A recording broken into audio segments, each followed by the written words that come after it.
The second thing I like to talk about is the lonely road mistake. What is a lonely road?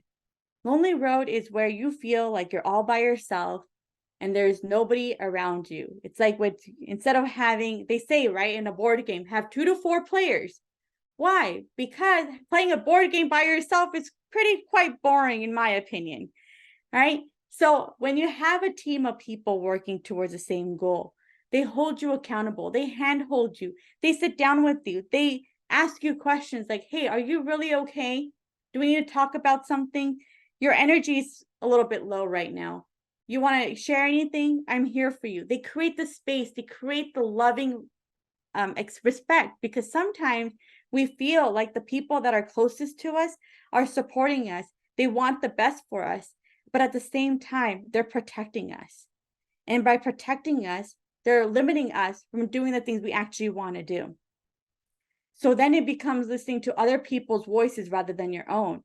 And when you go back to listening to your own, you then create into that self-doubt mode. Am I really doing the right thing? Am I really saying the right thing? Am I really following my passion? Am I following someone else's dreams? How many of you feel like you've lived someone else's dreams? How many of you feel like you're saying yes to somebody else's demands and not listening to yours? Yeah, I feel that too. There are times where I'm like, you know what? I don't want to do the dishes right now. I want to do it later.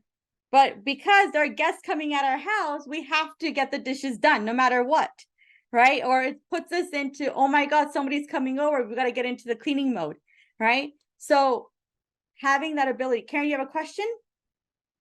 Yeah, a minute or so ago, you said something about those who are there to protect you actually are not helping. What could you? Yeah. So those of us that are more? protected are actually hurting us in the process because they're helping us play a smaller game. They're supporting us by saying, don't take that risk. They're protecting us by saying, don't do that thing you really want to do, because they've never experienced it. They're not exposed to it. Right? So sometimes it's like, don't go out there and make that investment, or don't go out there and buy that car. You could buy it another time. Don't go out there. They prevent us in making emotional decisions sometimes, right? Because a lot of us make emotional decisions because we think it's the right thing to do based on what we feel. But in the end, is it really a right thing to do or wrong thing to do? We only know once we've made that decision. So a lot of times what happens with me with the lonely road mistake is that I've had people tell me, you're going to go invest $1,000 a month for a coaching for personal development. Are you crazy? Right? You're going to go invest, $30,000 on a brand new car right now. Are you crazy? Right? But it's something that we need.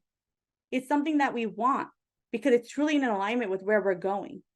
Right? And sometimes because of the lack of exposure or the lack of awareness, they're saying, don't do it now, do it later. Right? Because they have a different vision for us. But the person who has the best vision for you is yourself. And the more no's you get, the closer you are to a yes. I know that sounds crazy, but in sales, the more doors you knock on, the more no's you get, you are closer to that yes. Because when you do get that yes, it's that ideal client that you always wanted, or it's that ideal friendship you've always wanted. Right? And what does no actually mean? It means nothing except next opportunity.